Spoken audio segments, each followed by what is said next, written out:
Durante la administración de Donald Trump ha sido muy difícil encontrar momentos de esperanza, aunque sí hemos visto destellos por aquí y por allá, destellos muy cortos y muy espaciados. Por ejemplo, cuando Donald Trump pierde en los tribunales o simplemente el Congreso no lo apoya, o por supuesto cuando sus republicanos magas regresan a sus distritos y son abucheados. Y justamente hace varios días vimos uno de estos momentos,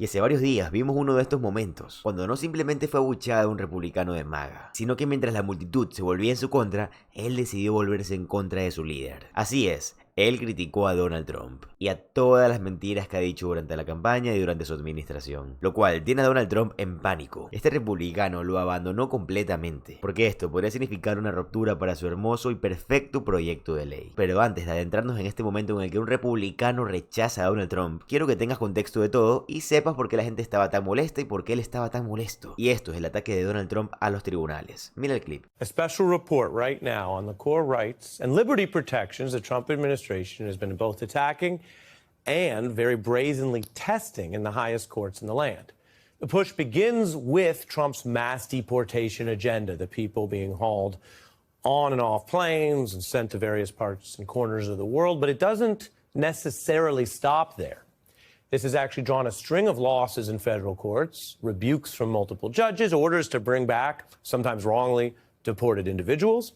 There's been the Supreme Court losses in the early rounds. You're probably familiar with some of that. But as Donald Trump keeps pushing, we now have this standoff between him and the courts, as the Wall Street Journal reports. And this is the current baseline. And these clashes already go beyond even the tense standoffs over foreign detainee rules during the war on terror. We're past where we were then under Trump in the second term. And the president's challenge is to the law and the Constitution in a way that could go even farther than those clashes. Indeed, Trump's number 2 official in the White House, Deputy Chief of Staff Stephen Miller, has asserted, he says, the administration is mulling ways to suspend the core long-standing liberty right against unlawful or unlimited government detention powers that they claim they're already looking at how to suspend habeas corpus. The Constitution is clear, and that, of course, is the supreme law of the land, that the privilege of the writ of habeas corpus can be suspended in a time of invasion. So I would say that's an option we're actively looking at. Look, a lot of it depends on whether the courts do the right thing or not. That's their stance. They're, quote, actively looking at it, and then he adds a kind of a bluster toward the courts. Be careful, if you don't do the, quote, right thing, which means agree with Trump on just about everything, maybe they'll suspend this right. Now, in our special report right now, I want to be very clear about this baseline. In any era in American history, claims to suspend that core right of the Constitution are a huge deal. That Latin phrase, habeas corpus, is one of the most important and vital rights that people have in their dealings with the government. The founders were clear that that right would operate in the Constitution, so no politician and no Congress can repeal it, and it would operate permanently to limit government powers against the people. That is the baseline. And while, yes, there are times where you might have an actual emergency or a world war, that would also be enumerated. You can't just suspend the right because you don't like dissent or you have a different immigration policy. It could only be done, suspended in the case of wartime invasion or emergency public safety. That's what it says in the Constitution. It means something good. It means most presidents have never even gone near suspending it or even talking about how they could. Desde el principio, Donald Trump dejó muy claro que atacaría principalmente a la institución judicial de Estados Unidos. Un hombre que prometió ser un dictador desde el primer día. Sin duda no iba a contenerse de atacar a los tribunales estadounidenses. Y Donald Trump lo ha hecho, intentando tomar el poder. Y los ha ignorado descaradamente. A pesar de que la Corte Suprema, con varios jueces que él mismo nombró, continúa rechazando sus acciones. A él parece simplemente esto no importarle. Y querían llevar esto aún más lejos, dándole a Donald Trump la capacidad de poder ignorar totalmente a los tribunales. Y su gran y hermoso proyecto de ley. Pero los republicanos no están para nada contentos con esto. Si incluso estos republicanos que son seguidores del culto de Donald Trump están totalmente en contra de todas las acciones que está tomando últimamente. Y eso lo vimos con el representante de Nebraska, Mike Flood. Él habló en su cabildo abierto y podemos verlo justo aquí. Cabildo estalla tras confesión de representante republicano sobre el hermoso proyecto de ley de Donald Trump. Un congresista republicano enfrentó una intensa reacción negativa de sus electores, tras admitir en un cabildo que en realidad no había leído partes cruciales del gran y hermoso proyecto de ley de Donald Trump. No voy a ocultar la verdad, esta disposición era desconocida para mí cuando voté por eso, dijo el representante Mike Flood, en respuesta a la pregunta de un miembro del público sobre las medidas propuestas que facilitarían al gobierno de Estados Unidos desobedecer a los tribunales. El tema de las órdenes judiciales no fue el único punto de fricción entre Flood y la audiencia durante el cabildo abierto. Esto pasó en Seward, Nebraska, ya que otros asistentes lo interrogaron, sobre todo desde recortes potenciales a Medicaid hasta cambios en la forma que se administra programas de asistencia nutricional y suplementaria. Y podemos ver todo eso y ver cómo el representante Mike Flood fue desafiado justamente en este fragmento. Can you please tell us why you voted to approve a budget bill that includes section 70302, which effectively prohibits federal courts from enforcing contempt orders? Please let me read my question. I only got 30 seconds. Which would then allow current and future administrations to ignore those contempt orders by removing the enforcement capabilities.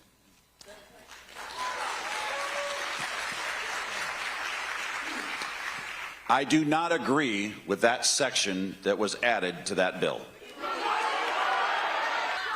This provision was unknown to me when I voted for the bill. Entonces, este artículo que te leí demuestra que Mike Flood firmó el acuerdo sin ni siquiera darse cuenta de qué se trataba el proyecto de ley de Donald Trump. Y también dio a entender que se siente arrepentido de haber aceptado esto, pues no está a favor de que Donald Trump quiera pasar por sobre los jueces. Ahora, no le quiero dar ningún crédito a ningún miembro republicano del Congreso, pero todo el propósito del gran y hermoso proyecto de ley de Donald Trump era que fuera tan grande y tan largo que realmente no todos puedan leerlo al completo. Estamos hablando de que eran leer cientos de hojas. Aunque bueno, el punto de estar en un cargo tan importante es tener que hacer cosas como esa, ¿verdad? Pero Donald Trump consiguió lo que quería, hacer un documento tan largo que sea un poco ilegible. Y luego también estas personas que votaron por el proyecto tuvieron que votar en la madrugada, o sea, también los cogió un poco cansados. Y también lo hizo para que los medios no lo cubrieran. Así de malo es el proyecto de ley de Donald Trump. Y esto lo admiten los miembros republicanos de Donald. Ellos saben lo malo que es esto. Y ahora que finalmente tienen el tiempo de leerlo, se dan cuenta de que no estuvo nada bien. Pero insisto, antes de votar por algo tan importante,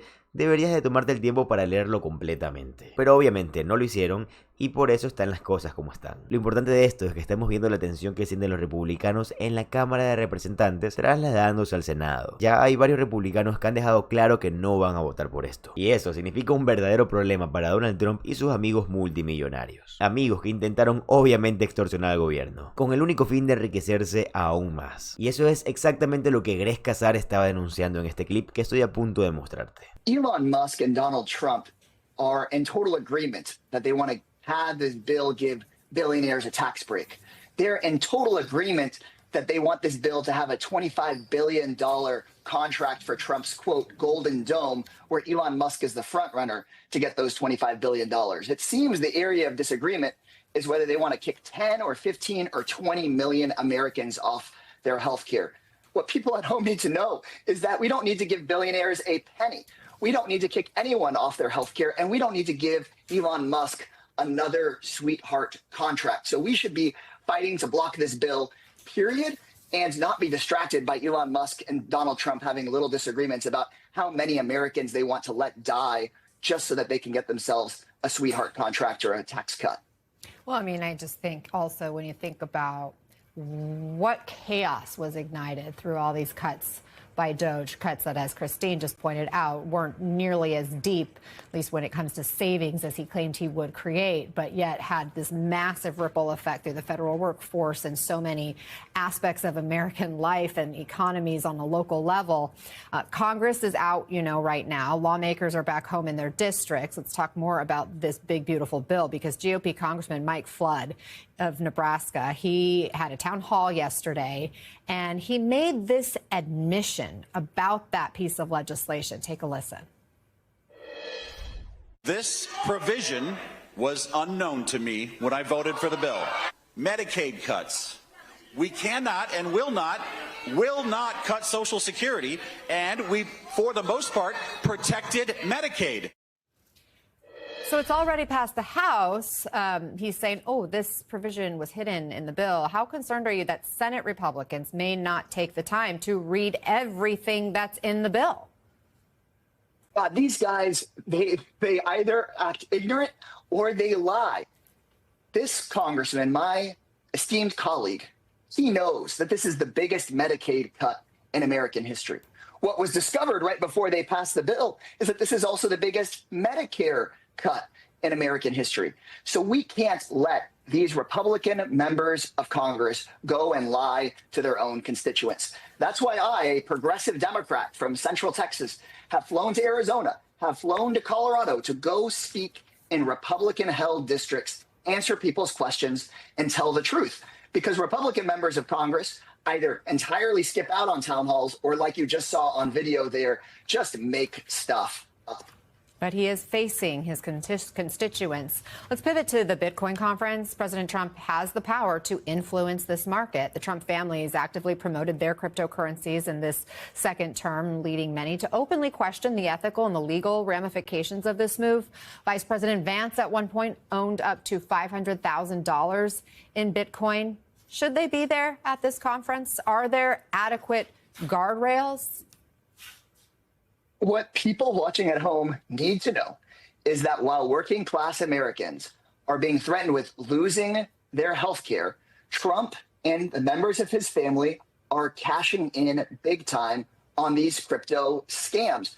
Trump has made millions, if not billions of dollars on these crypto scams. Now 40% of his wealth is in cryptocurrency, all basically built up since he won back the White House, and he's basically put a for sale sign in front of the White House. So if you are a foreign government that wants to influence Trump and his family, just slip some money in Trump's pocket. If you are a tax cheat that wants a pardon from Trump, just slip some crypto money in Trump's pocket. But if you're a veteran that needs access to health care, or you're a kid that can't afford school lunch, then you get nothing. This is another example of billionaires get everything under Trump and working class people get screwed. This could be the biggest corruption scandal in American history, and they're out there in Las Vegas bragging about it. It is so blatant. Meantime, let's talk about those pardons from the Chrisleys, reality stars who were found guilty of fraud and tax evasion, to the Trump-supporting former sheriff who was convicted of a cash for badges scheme, to the former nursing home exec who had pleaded guilty to tax crimes, then pardoned after his mother attended a Trump fundraiser that cost $1 million to attend, according to the New York Times. Congressman, what do you make of these pardons, and what message do they send? This is a moment where the Democratic Party needs to point out to working class voters where we've been losing their trust, to point out just how corrupt Donald Trump has been. Well, he's jacking up your prices at the grocery store and making everybody pay for his tariffs. He's cashing in. Por supuesto que la agenda de Donald Trump únicamente y en última instancia lo único que busca es enriquecerse a él mismo, a su familia y a sus amigos. Amigos que obviamente son multimillonarios que financiaron su campaña. Recuerda que siempre que hables de Donald Trump todo se va a reducir a eso, en que él busca cómo ganar más dinero él y la gente que lo acompaña. Y no creas que gente que lo acompaña porque él quiere o gente que él quiere, porque aparte de su familia él no quiere a nadie, pero simplemente debe favores, así que para pagarlos usa su presidencia. Ese es Donald Trump. Pero bueno, lo más importante para mí es saber qué opinas tú al respecto, y me encantaría que lo pongas en los comentarios para entenderlo mejor. Está de más decirlo, pero si te gustan las noticias estadounidenses y te gusta estar al tanto todos los días de lo que está pasando en Estados Unidos, te encantará suscribirte a este canal. Subo videos diarios. Mi nombre es José Alvarado, soy economista y estoy comprometido con informarte diariamente. Nos vemos en el siguiente video. Adiós.